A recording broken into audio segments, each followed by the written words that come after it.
Good morning student. मैं नित्यानंद सिन्हा, आनंद international school Zakariyapur Patna का शिक्षक आपके मंगलमय जीवन की कामना करते हुए आप लोगों से रिक्वेस्ट करता हूं कि घर में रहें, पेरेंट्स की आज्ञा का पालन करें। 9th subject math chapter 2 part 2 force and law of motion. Newton's third law of motion. हम लोग कल Newton first law, second law और मोमेंटम का डिस्कशन कर चुके थे। अब यहाँ पर Newton's third law of motion है। Every action there is an equal and opposite reaction.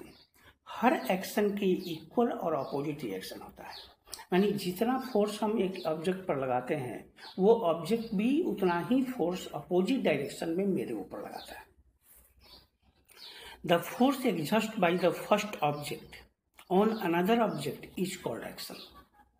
जब हम किसी ऑब्जेक्ट पर फोर्स लगाते हैं तो उस फोर्स को एक्शन कहा जाता है, और जब वो दूसरा ऑब्जेक्ट मेरे ऊपर फोर्स अप्लाई करता है रिवर्स में तो उसको हम रिएक्शन कहते हैं।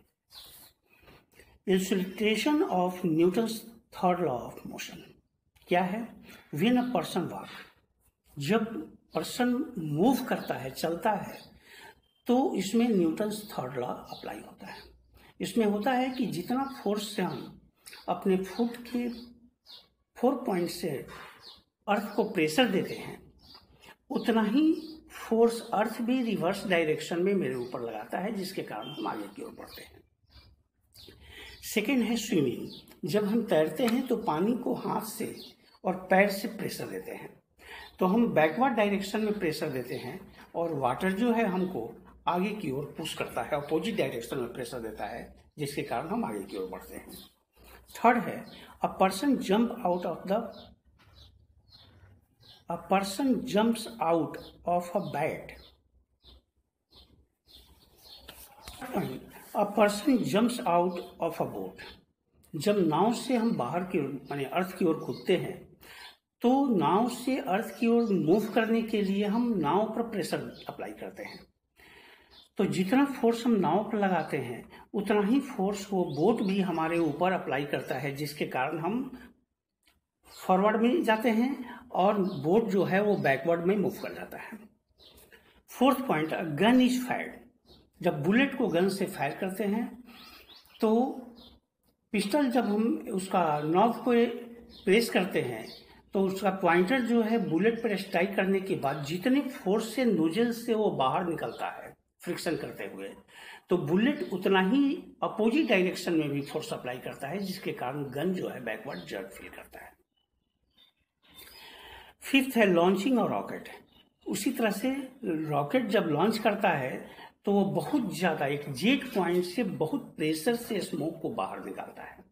तो जितना प्रेशर वो स्मोक को बाहर निकालने में लगाता है उतना ही प्रेशर स्मोक भी उसको ऊपर की ओर ठेलने में लगाता है, जिसके कारण वो हाई स्पीड से ऊपर चला जाता है।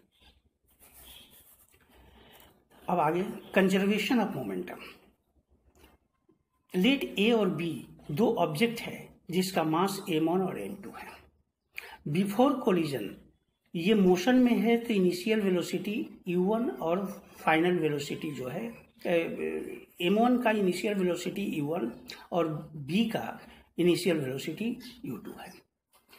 ड्यूरिंग कोलिजन जब ये आपस में टकराते हैं तो ये FAB यानी कि फोर्स AB पर अप्लाई करता है और FBA यानी कि फोर्स BA पर अप्लाई करता है।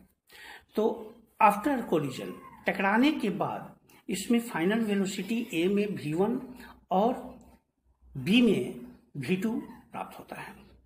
Let the consider two objects A and B of mass m1 and m2 are traveling with initial velocity u1 and u2 respectively along a same straight line. There are no external force acting between them. If u1 is greater than u2, then two objects will collide with each other. Suppose the two objects continue to move with velocity v1 or v2 respectively after collision.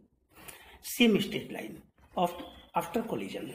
Let t be the duration of time for which the collision lasts between the two objects. Momentum of object A before collision is m1 u1 and momentum of object B before collision is m2 u2. Total momentum of before collision m1 u1 plus m2 u2. Similarly, the momentum of object A after collision m1 v1, momentum of object B after collision m2 v2. The total momentum after collision is v1 m1 v1 plus m2 v2. Now change the momentum of object A during the collision equal to m1 v1 minus m1 u1 by T, ये object A के लिए हुआ. The rate of change of momentum of object B during the collision m2 v2 minus m2 v2 u2 by T. F A B equal to minus F B A, ये according to Newton's third law हुआ. तो F A B equal to m1 v1 minus m1 u1 by T और F B A equal to m2 v2 minus m2 u2 by T. According to Newton's third law of motion, F A B equal to minus F B A. तो यहाँ पर m1 v1 minus m1 u1 by T equal to minus m2 v2 minus m2 u2 by T. T cancel हो गया. m1 v1 minus m1 u1 equal to minus, चूंकि bracket के बाहर था, bracket को ब्रेकअप किए तो माइनस v1 m2 v2 और ये इंटरनल सिंबल चेंज होकर प्लस हो गया m2 u2. अब v1 फाइनल मोमेंटम को एक तरफ और इनिशियल मोमेंटम को एक तरफ कर दिए. तो m1 v1 plus m2 v2 equal to m1 u1 plus m2 u2.